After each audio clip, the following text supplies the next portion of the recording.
الحمدللہ رب العالمین والعاقبۃ للمتقین والصلاۃ والسلام علی سید الانبیاء والمرسلین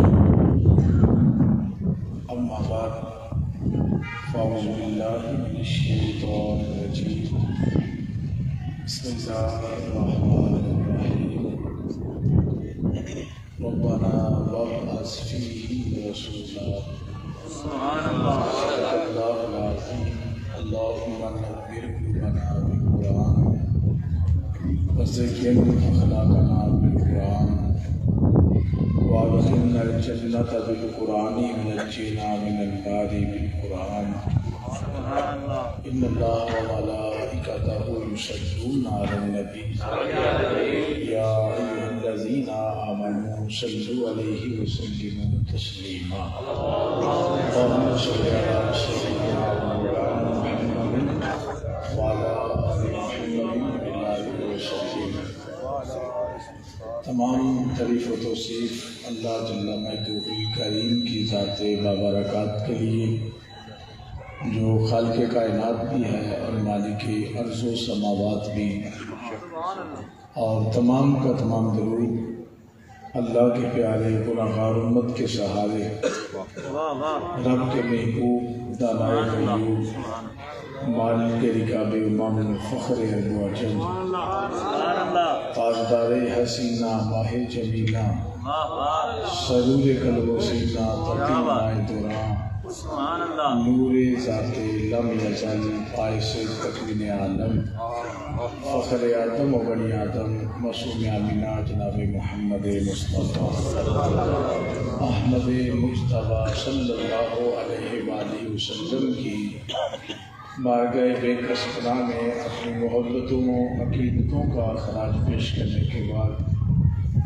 انتہائی محترم محتشم قابل ذی احترام سامعین ذی وقار بانیان محفل اور اسٹیج پہ جلوہ فیروز میری جماعت کی مقتدر شخصیات، حضور نبی رحمت صلی اللہ علیہ وآلہ وسلم کی آمد سے تقریباً 1000 سال قبل یمن کا ایک بادشاہ گزرا جس کو تاریخ میں تبا کے نام سے یاد کیا جاتا ہے۔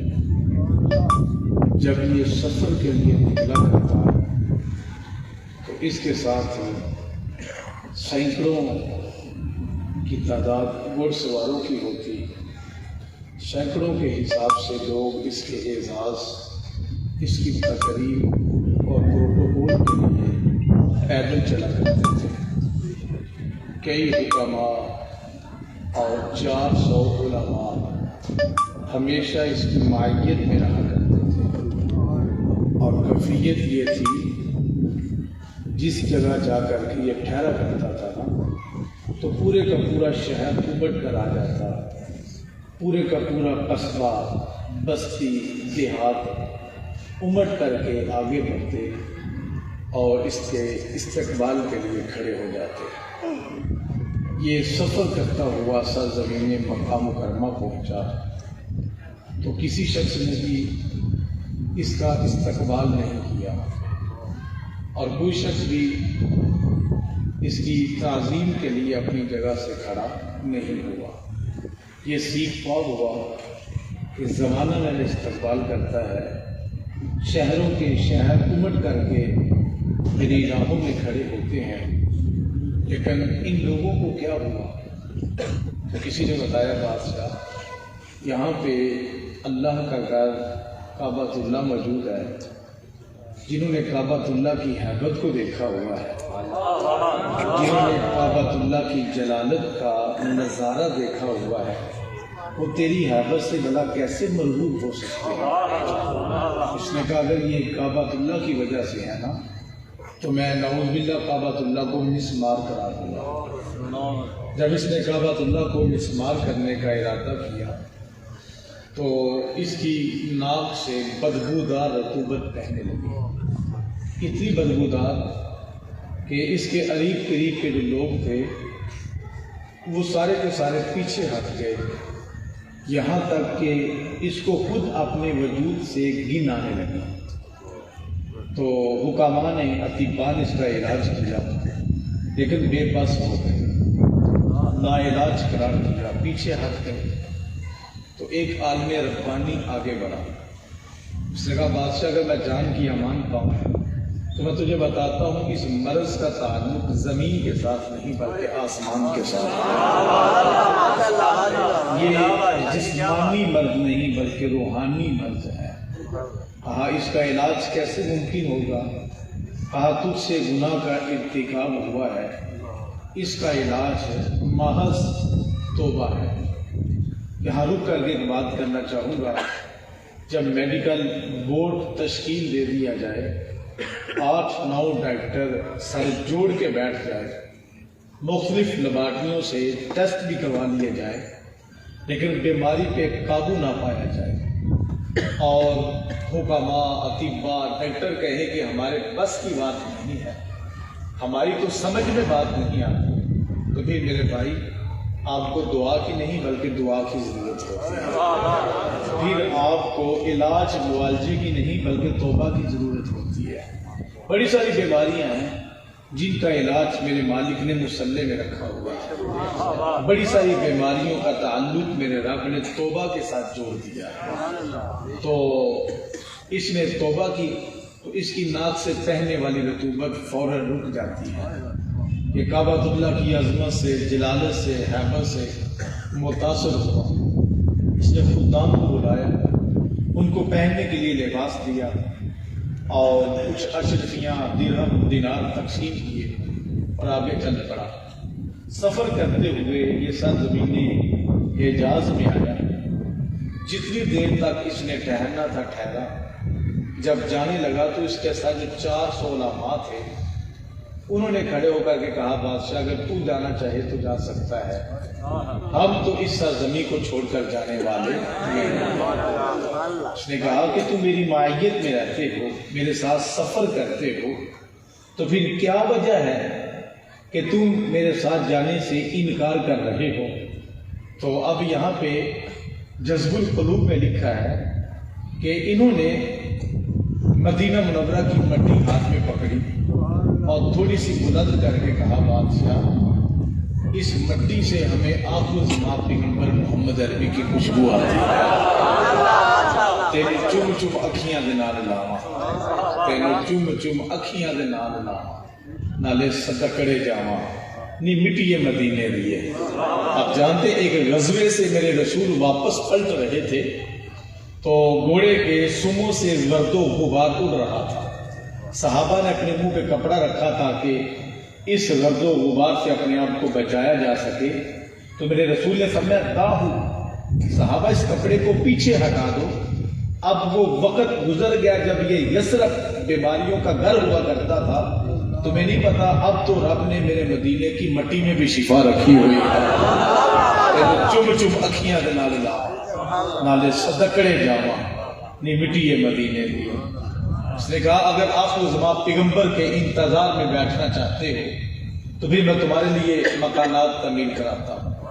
400 علماء کے لیے 400 مکانات تعمیر کیے، ایک چمڑے کے ٹکڑے پہ حضور کو سلام عرض کرتا ہے اور پھر اپنے ایمان پہ گواہ بنا کر کے ان علماء کو وصیت کرتا ہے اگر میری زندگی میں رسول آئے تو مجھے خبر دینا، اگر زندگی میں نہ آئے تو میرا یہ خط رسول اللہ تک پہنچانا، اور اگر تمہاری زندگی میں رسول نہ آئے تو یہ خط اپنی اولاد کو دے جانا اور وصیت کر جانا کہ میرا یہ خط رسول اللہ تک پہنچنا چاہیے، اگر ان کی زندگی میں نہ آئے تو یہ نسل در نسل خط چلتا ہوا میرے رسول تک پہنچنا چاہیے۔ یہ میرے رسول کی آمد سے 1000 سال قبل حضور کے انتظار میں بیٹھا ہوا ہے۔ حضرت ابراہیم جد الانبیاء ہے، حضور کی آمد سے 3000 سال قبل صحن حرم میں کھڑے ہوتے ہیں، اپنے ہاتھوں کو بلند کر کے عرض کرتے ہیں ربنا وابعث فیہم رسولا، بالغ اب تو انتظار کر کر کے آنکھیں بھی بوڑھی ہو گئی ہیں، اب کائنات میں محمد عربی کا مبعوث فرما بھی دینا۔ اچھا، حضرت عیسیٰ علیہ السلام میرے رسول کی آمد سے 571 سال قبل اپنی مسند پہ کھڑے ہوتے ہیں، اپنے حواریوں کو جمع کر کے ارشاد فرماتے ہیں، مبشرم برسولی یأتی من بعدی اسمہ احمد، اب میرے بعد وہی تشریف لائے گا جس کا نام احمد ہوگا، صلی اللہ علیہ وآلہ وسلم۔ اچھا، جب وقت کے پیغمبر کی زبان سے، پیغمبر بھی وہ جو پاؤں کی ٹھوکر سے مردہ زندہ کر دیتا ہے، تذکرہ امام الانبیاء کا سنا تو ایک حواری کھڑا ہو کے عرض کرتا، بندہ نواز، جس رسول کا تذکرہ آپ کرتے ہیں کیا وہ رسول آپ سے افضل ہوگا؟ تو عیسیٰ علیہ السلام نے ارشاد فرمایا، اللہ کے بندے، تو افضل ہونے کی بات کرتا ہے، اگر اس نبی کے نالائن کے تسمے کھولنے کی سعادت ابن مریم کو نصیب ہو جائے تو عیسیٰ ابن مریم یہ بھی اپنے لیے مقدر کی بات سمجھے گا، یہ بھی اپنے لیے اعزاز و سعادت کی بات سمجھے گا۔ اچھا سنیے، ایک صحابی رسول ہے جن کا نام ہے حضرت عامر بن ربیعہ رضی اللہ تعالیٰ عنہ، فرماتے میرا بچپن کا زمانہ تھا، میں مکہ مکرمہ کے بازار میں کھڑا تھا، ایک شخص جس کی زندگی کے لیل و نہار غار حرا میں گزرا کرتے تھے، وہ وہیں پہ ذکر و اذکار میں، عبادت میں مشغول رہتا، جب ضرورت ہوتی تو یہ غار حرا سے اترتا، مکہ مکرمہ کے بازاروں سے احتیاج کی چیزیں خریدتا اور دوبارہ غار حرا چلا جاتا۔ فرماتے ایک دن میں مکہ مکرمہ کے بازار میں تھا، یہ شخص غار حرا سے نیچے اترا اور میرا ہاتھ پکڑ کے کہنے لگا، عامر بن ربیعہ، تیرے تو بچپن کے ایام ہیں اور میں موت کی دہلیز پہ دستک دے رہا ہوں، نہ جانے کب میری سانسوں کی مالا ٹوٹے اور میں موت کی آغوش میں چلا جاؤں، لیکن میں تجھے بات بتا رہا ہوں کہ اگر تیری زندگی نے وفا کی تو تو آخر زمان پیغمبر سے ملاقات کرے گا، اور میں نے اپنی کتابوں میں آخر زمان پیغمبر کے زمانے کے جو اوصاف پڑھے ہیں نا، وہ سارے کے سارے وصف اسی زمانے میں پائے جاتے ہیں، ان قریب وہ پیغمبر تشریف لانے ہی والا ہے۔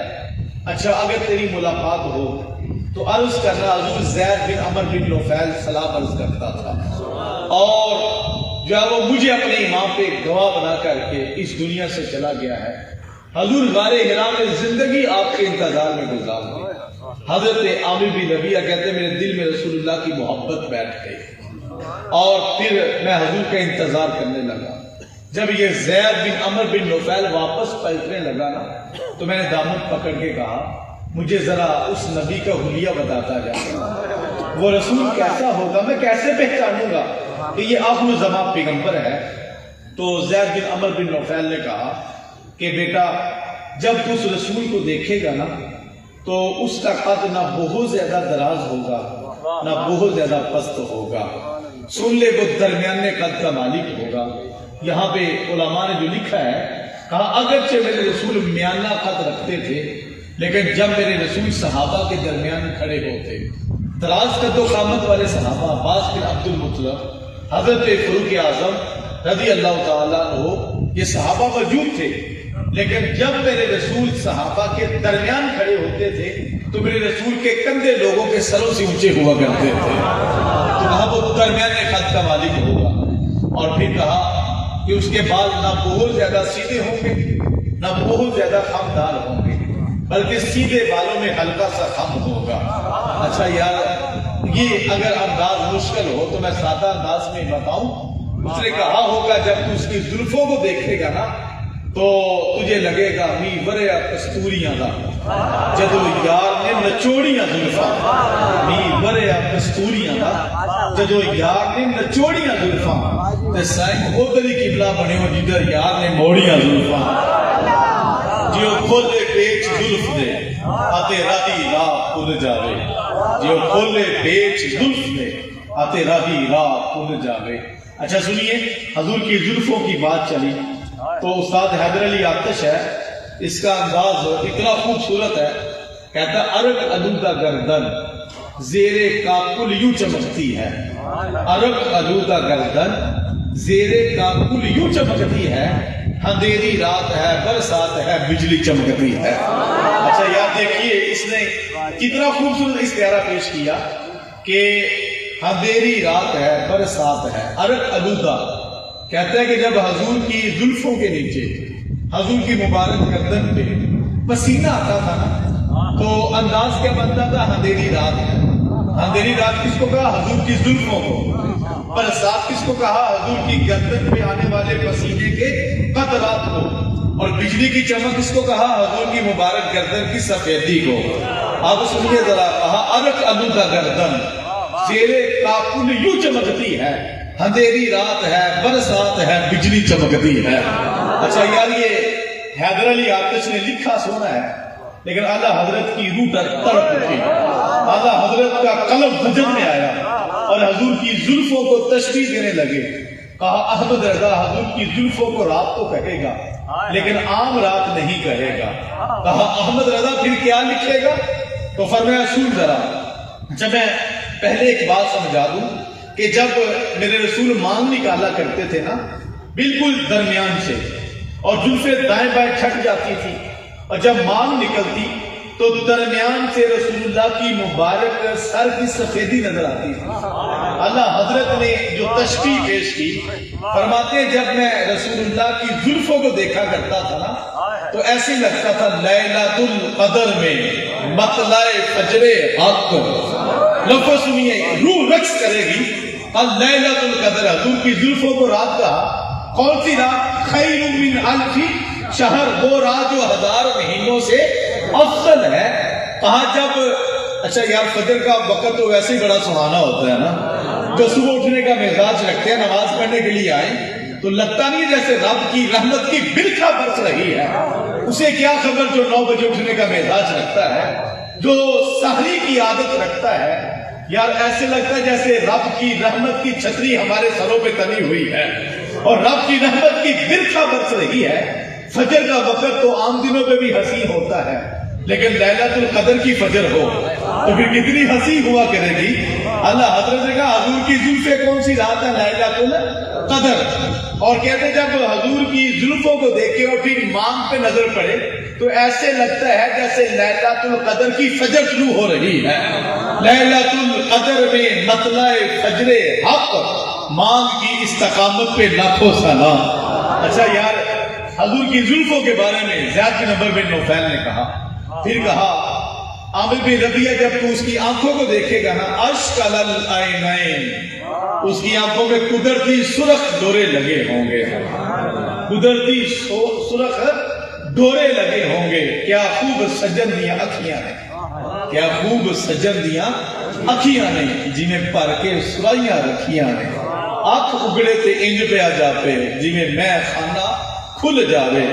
کہا جب تو اس کے چہرے کو دیکھے گا نا تو ایسے لگے گا جیسے چاند بھی محمد کے قدموں کی خیرات لے کے زمانے کو روشنی دے رہا ہے۔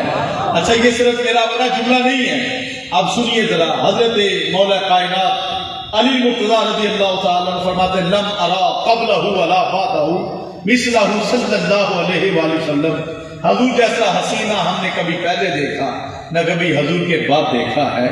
حضرت انس کے لفظ، اچھا یہ لفظوں کا ترجمہ نہ بھی میں کروں آپ کو یہ لفظ ہی لطف دیں گے۔ کہا انس بتاؤ حضور کیسے تھے؟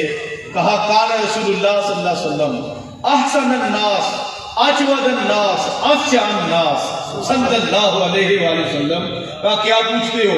نہ تو ہم نے کبھی حضور جیسا بہادر دیکھا تھا، نہ کبھی حضور جیسا سخی دیکھا تھا، اور نہ ہی کہ ہم نے کبھی حضور جیسا سونا دیکھا تھا۔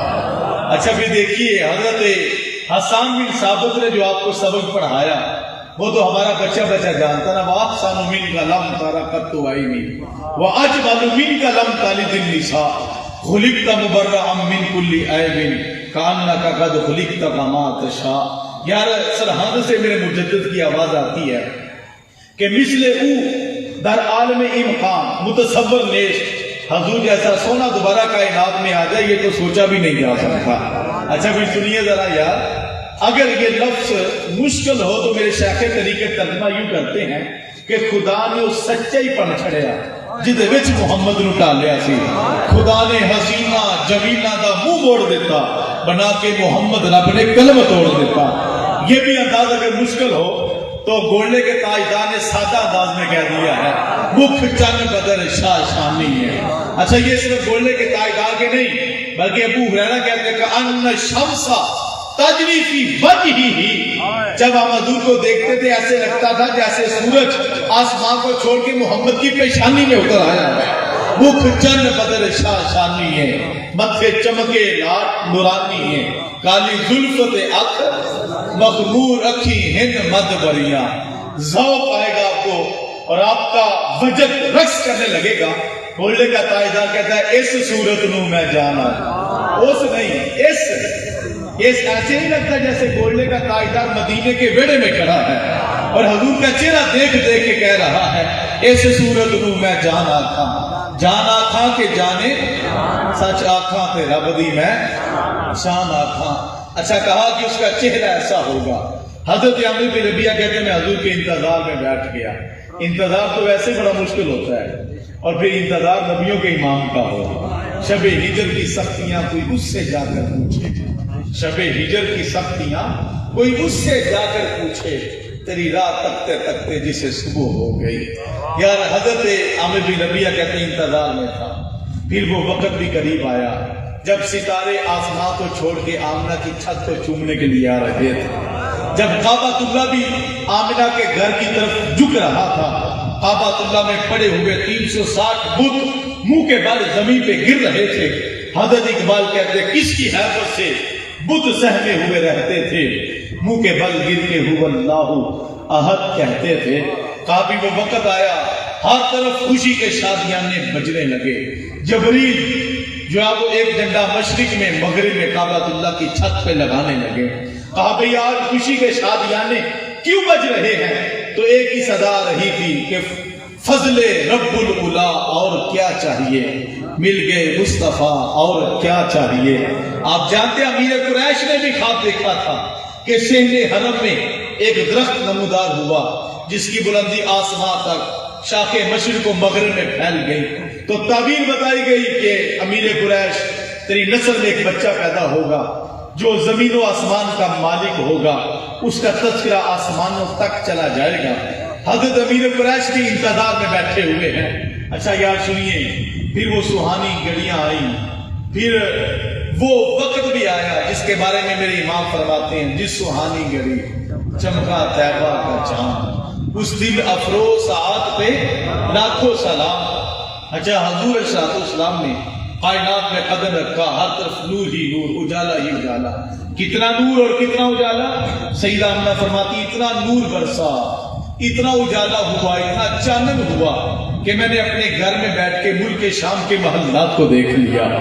اتنا نور برسا کہ میں نے اپنے گھر میں بیٹھ کے بصرے کے بازاروں میں چلنے والے اونٹوں کی گردنوں کو دیکھ لیا.